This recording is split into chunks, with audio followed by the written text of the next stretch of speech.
World news के sponsor हैं स्वागत, अदरक, लहसुन और मसाले 100% प्योर एंड हाइजीनिक। अस्सलाम वालेकुम, आदाब। मैं हूं खलील फरहाद। मेरे साथ देखिए वर्ल्ड न्यूज़। शुरुआत करते हैं हेडलाइन से। फ़लस्तीनियों पर बढ़ते जा रहे हैं इसराइली फोर्स के मज़ालिम। मुतादिद वाक़यात में दर्जनों फ़लस्तीनियों के ज़ख्मी होने की खबर।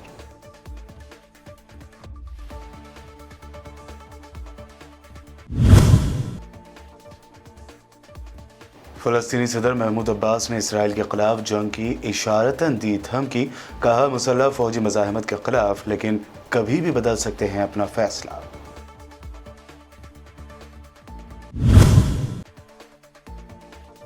पाकिस्तान और अफगानिस्तान की तालिबान हुकूमत के दरमियान फिर बढ़ी कशीदगी। पाकिस्तान ने लगाया चमन सरहद के करीब शेलिंग का इल्ज़ाम। एक शख्स की मौत की खबर।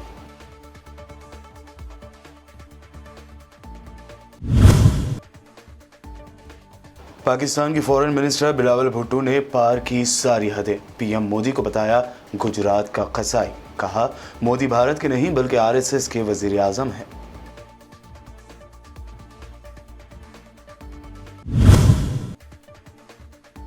तवांग झड़प को लेकर असदुद्दीन ओवैसी का पीएम मोदी से सवाल पूछा। चीन के गलत कामों को छुपाने और ढांकने में हुकूमत की क्यों है दिलचस्पी।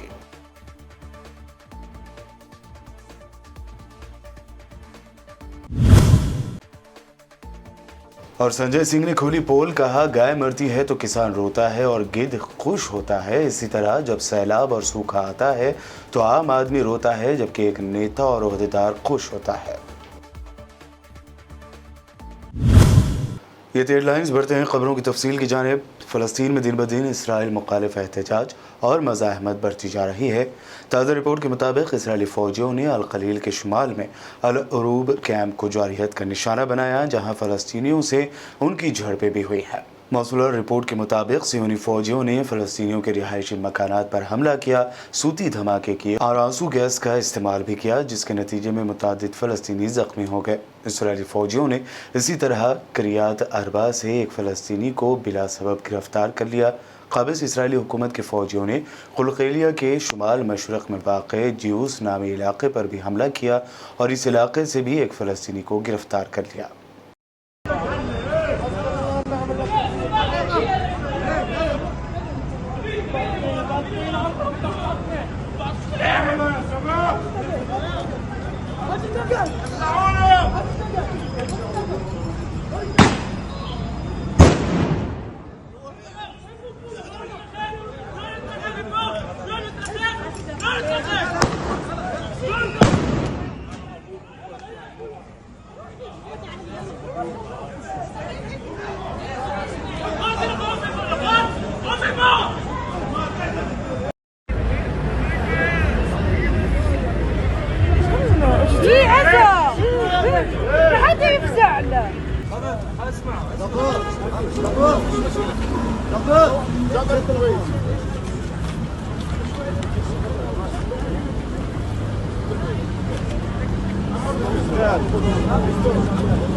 फ़लस्तीनी सदर महमूद अब्बास ने इसराइल के ख़िलाफ़ जंग की इशारतन धमकी दी है।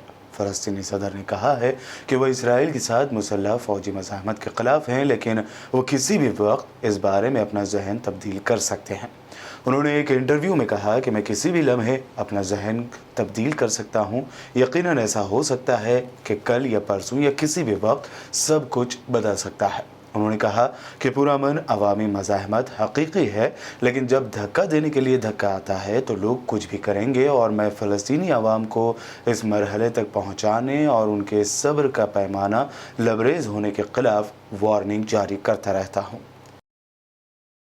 तीसरी मरतबा इसराइल का वज़ीर आज़म बनने की तैयारी कर रहे बिन्यामिन नेतन्याहू ने सऊदी अरब के साथ ताल्लुकात को लेकर बड़ा बयान दिया है। नेतन्याहू के पास ओहदा संभालने से पहले हुकूमत की तश्कील के लिए 21 दिसंबर तक का वक्त है। उनका कहना है कि सऊदी अरब के साथ फिलवाक़े काबिल ज़िक्र तारीख़ी अमन हो सकता है।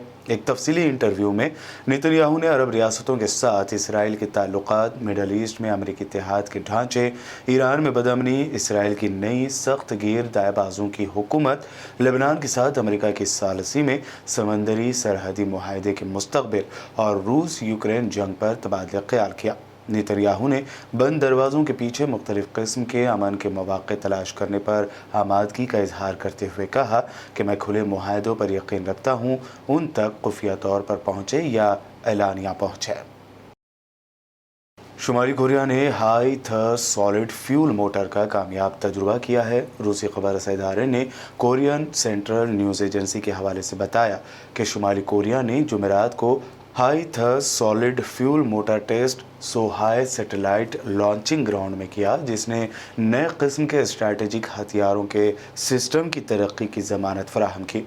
KCNA के मुताबिक शुमाली कोरिया के रहनुमा किम जोंग उन ने तवक्को का इजहार किया कि एक और नए किस्म का स्ट्रैटेजिक हथियार कम से कम वक्त में बनाया जाएगा। पोलैंड की वजारत दाखिला ने बताया है कि पोलैंड के पुलिस चीफ जारोस्लाव चेमचेक को एक धमाके के नतीजे में मामूली चोटें आने पर अस्पताल ले जाया गया है। ये धमाका उन्हें मिलने वाले एक पार्सल में हुआ जो मुबैना तौर पर एक तोहफे की शक्ल में पुलिस चीफ को भेजा गया था। एक सरकारी बयान में कहा गया है कि गुज़िश्ता रोज़ सुबह 7:50 पर पुलिस चीफ के दफ्तर से लगे एक कमरे में ये धमाका हुआ। उन्होंने मजीद कहा कि 11 दिसंबर की देर रात को यूक्रेन के अपने वर्किंग दौरे के दौरान पुलिस चीफ को मिलने वाले तोहफ़े में से एक फट गया। रूस के शहर अंगारस्क में पेट्रोल रिफाइनरी में आग लगने के नतीजे में 2 अफराद हलाक हो गए। रूस की वजारत बराए हंगामी हालात के मुताबिक आर्किस्क के शहर अंगारस्क में वाक़ पेट्रोल रिफाइनरी में आग लग गई, जो मुख्तसर वक्त में 2000 स्क्वायर मीटर से ज़ायद इलाके में फैल गई। कसीर तादाद में फायर ब्रिगेड टीमों को इलाके की तरफ भेज दिया गया है। इब्तदाई मालूमात के मुताबिक आग गैस के अखराज की वजह से लगी है। रूस तफ्तीशी कमेटी के जारी करदा बयान के मुताबिक आग के नतीजे में 2 अफराद हलाक और 4 ज़ख्मी हो गए हैं। वाक़े की तहक़ीक़ात शुरू की गई है।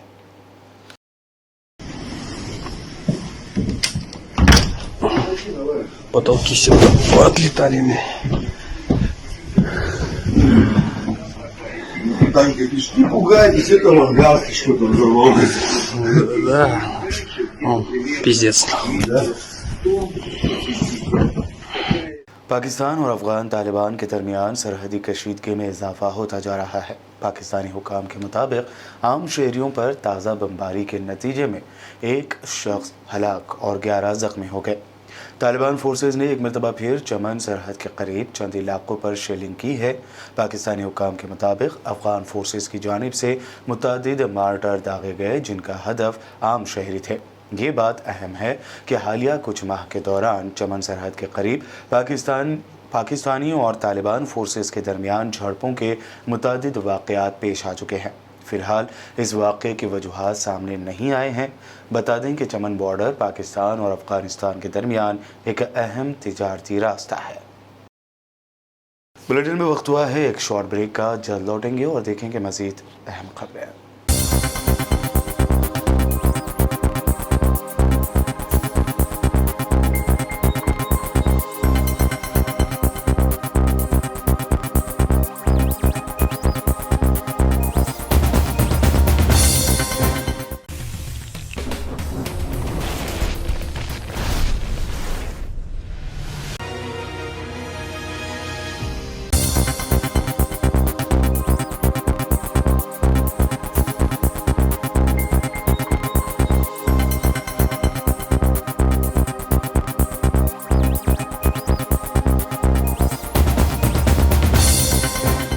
ब्रेक के बाद आगे बढ़ते हैं और अब देखते हैं मज़ीद अहम खबरें। अक़वाम मुत्तहिदा सिक्योरिटी कौंसिल में हिंदुस्तान और पाकिस्तान के फ़ॉरेन मिनिस्टर्स के दरमियान लफ्ज़ी झड़प जारी है। ऐसे में पाकिस्तान के फ़ॉरेन मिनिस्टर बिलावल भुट्टो ने सारी हदें पार करते हुए भारत को हिटलर से मुतासिर बताया है। साथ ही उन्होंने पीएम मोदी पर पर्सनल अटैक करते हुए कहा कि मैं भारत को बताना चाहता हूं कि उसामा बिन लादेन तो मर चुका है, लेकिन गुजरात का कसाई अभी जिंदा है और हिंदुस्तान का वज़ीर आज़म है। बिलावल भुट्टो ने एस जयशंकर पर भी तनकीद करते हुए कहा कि मोदी के वज़ीर आज़म बनने से पहले अमेरिका ने उनकी एंट्री पर बैन लगा दिया था। पीएम मोदी और फॉरेन मिनिस्टर एस जयशंकर पर इल्ज़ाम लगाते हुए भुट्टो ने मज़ीद ज़बान दराजी करते हुए कहा कि दोनों भारत के नहीं बल्कि RSS के वज़ीर आज़म और फॉरेन मिनिस्टर हैं। The Honourable Foreign Minister, or the Minister for External Affairs of India that Osama bin Laden is dead, but the butcher of Gujarat lives. And he is the Prime Minister of India. He was banned from entering this country until he became Prime Minister. This is the Prime Minister of the RSS and the Foreign Minister of the RSS. What is the RSS? The RSS draws its inspiration from Hitler's SS. The RSS, I saw yesterday that the Foreign Minister of India was with the UN Secretary General inaugurating a statue of Gandhi. But if the Foreign Minister of India was being honest, then he knows as well as I that the RSS does not believe in Gandhi, in the ideology of Gandhi, in the manifesto of Gandhi. They do not see this individual as the founder of India. They hero worship the terrorist that assassinated Gandhi. Within India, who perpetuates terrorism? Is it Pakistan? Ask the people of Gujarat. They will say it's their Prime Minister. Ask the people of Kashmir. They will say the butcher of Gujarat is now the butcher of Kashmir. And I'm not talking about some imaginary past. I'm talking about today. They are not even attempting to wash the blood of people of Gujarat off their hands. For their own election campaigns, they have pardoned. Prime Minister Modi and his government have used their authority to pardon the men who perpetrated rape against Muslims in Gujarat. Arunachal के Tawang sector में हिंदुस्तान और चीनी फौजियों के दरमियान हुई पुरतशद्दुद झड़प के बाद दोनों मुल्कों में कशीदगी बनी हुई है। इस दौरान MIM supremo barrister Asaduddin Owaisi ने भी मरकज़ की मोदी हुकूमत को आड़े हाथों लिया है। उन्होंने कहा कि हम चीन के मुद्दे पर पार्लियामेंट में बहस क्यों नहीं कर सकते। असदुद्दीन ओवैसी ने अपने ट्वीट में लिखा कि अगर चीन हमारी सरहदों पर कुछ कर रहा है तो मुल्क और पार्लियामेंट इस पर बहस क्यों नहीं कर सकते। चीन के गलत कामों को छुपाने और ढांकने में हुकूमत की दिलचस्पी क्यों है। मोदी ऑफिशियल इंफॉर्मेशन और बहस की मजम्मत क्यों कर रहे हैं, वो समझ से बालातर है। अपने दूसरे ट्वीट में असदुद्दीन ओवैसी ने लिखा कि मोदी की खामोशी से चीन से भारत का चैलेंज दूर होने वाला नहीं है। जब तक वो मुल्क को भरोसे में लेने की ताकत नहीं दिखाते तब तक इस खतरे से इनकार नहीं किया जा सकता। उम्मीद है कि यह आपकी पॉलिसी नहीं हो सकती मिस्टर पीएम साहब। लालू प्रसाद यादव की पार्टी राष्ट्रीय जनता दल यानी आरजेडी और नीतीश कुमार की पार्टी जनता दल यूनाइटेड यानी जेडीयू के मर्ज हो जाने की खबरें पिछले काफ़ी दिनों से सुर्खियों में थीं, लेकिन बिहार के वज़ीर आला नीतीश कुमार ने ऐसी तमाम खबरों पर ब्रेक लगा दिया है। जेडीयू लीडर्स की मीटिंग में नीतीश कुमार ने कहा कि आरजेडी और जेडीयू के मर्ज यानी इंजमाम की ना तो ज़रूरत है और ना ही कोई तजवीज़। हाँ, साल 2015 में ज़रूर इस बात पर मैं संजीदा था, लेकिन अब ऐसा कुछ भी नहीं है। काबिल ज़िक्र है कि नीतीश कुमार ने इससे पहले साफ तौर पर कह दिया है कि साल 2024 के लोकसभा इंतखाबात तेजस्वी यादव की ज़ेर क़यादत लड़ा जाएगी। कांग्रेस लीडर राहुल गांधी अपनी भारत जोड़ो यात्रा के दौरान जुमेरात की शाम दौसा में यात्रा के रास्ते के पास एक किसान के घर थोड़ी देर रुके और हाथ से चलने वाली मशीन चलाकर चारा काटा। उन्होंने यात्रा में शामिल खिलाड़ियों, किसानों और दीगर तबकों के लोगों से बातचीत भी की। भारत जोड़ो यात्रा के ऑफिशियल ट्विटर अकाउंट पर इसकी तस्वीर शेयर करते हुए लिखा गया है कि असली भारत तो बस गाँव में बसता है। इसमें राहुल चारा काटने वाली मशीन चला रहे हैं। वज़ीर आला अशोक गहलोत ने भी इस मशीन पर हाथ आजमाए।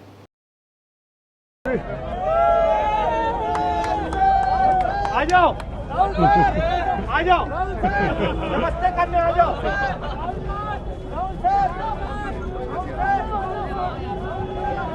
जय श्री राम, जय श्री राम, जय श्री राम, लॉर्ड जय श्री राम।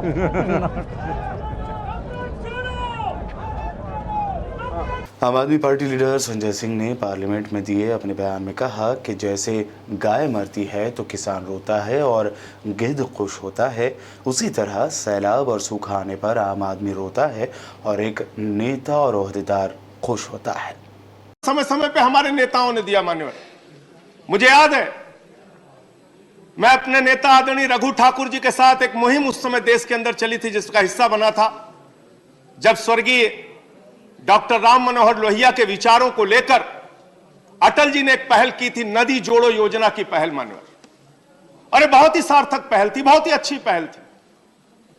पूरे देश की नदियों को जोड़ने की योजना, वो योजना किस ठंडे बस्ते में चली गई मुझे नहीं मालूम, लेकिन वो एक योजना ऐसी योजना थी, नदी जोड़ो योजना मान्यवर, जिससे हम सूखे से भी बच सकते थे, बाढ़ से भी बच सकते थे, तमाम आपदाओं से बच सकते थे।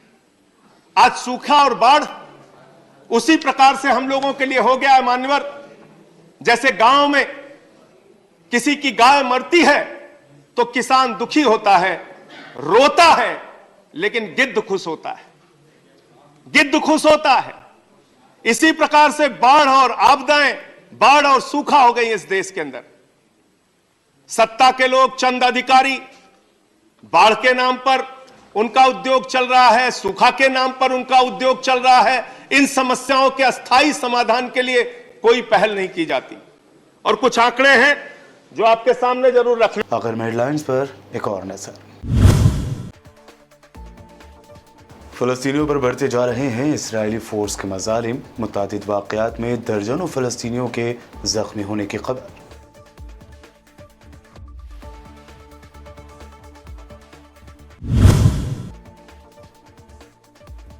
फलस्तीनी सदर महमूद अब्बास ने इसराइल के खिलाफ जंग की इशारतन दी धमकी, कहा मुसल्लह फौजी मज़ाहमत के खिलाफ लेकिन कभी भी बदल सकते हैं अपना फैसला।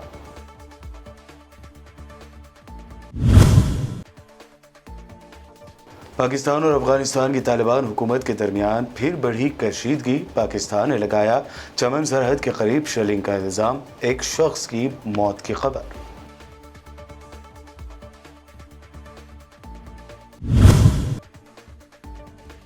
पाकिस्तान की फॉरेन मिनिस्टर बिलावल भुट्टो ने पार की सारी हदें, पीएम मोदी को बताया गुजरात का कसाई, कहा मोदी भारत के नहीं बल्कि आरएसएस के वजीर आजम हैं।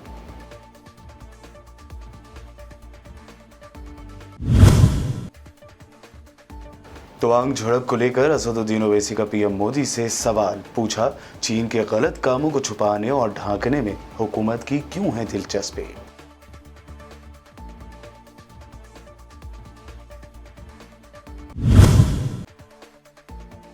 और संजय सिंह ने खोली पोल, कहा गाय मरती है तो किसान रोता है और गिद्ध खुश होता है, इसी तरह जब सैलाब और सूखा आता है तो आम आदमी रोता है, जबकि एक नेता और ओहदेदार खुश होता है। वर्ल्ड न्यूज में ये थी अब तक की अहम इंटरनेशनल और नेशनल न्यूज। देखते रहिए बीबीएन चैनल। बीबीएन चैनल के व्यूअर्स के लिए एक अहम इत्तला, अब बीबीएन चैनल का टेलीकास्ट भारत भर में हो रहा है। हमारे व्यूअर्स भारत में कहीं भी टीवी पर आप बीबीएन चैनल देख सकते हैं। स्क्रीन पर बीबीएन चैनल की टेलीकास्ट डिटेल्स दस्तयाब हैं। इसके अलावा भारत भर में किसी भी एरिया में अगर आप बीबीएन चैनल देखना चाहते हैं तो आप अपने केबल ऑपरेटर को इसके लिए कह सकते हैं।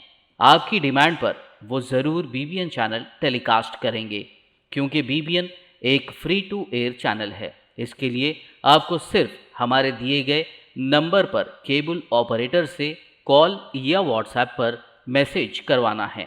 हम आपके केबल ऑपरेटर तक बीबीएन चैनल पहुंचा देंगे, जिससे वो आपके एरिया में टेलीकास्ट कर सकते हैं। इसके लिए चैनल की हमारी पूरी टीम लगातार काम कर रही है ताकि आप तक बीबीएन चैनल को पहुंचाया जाए।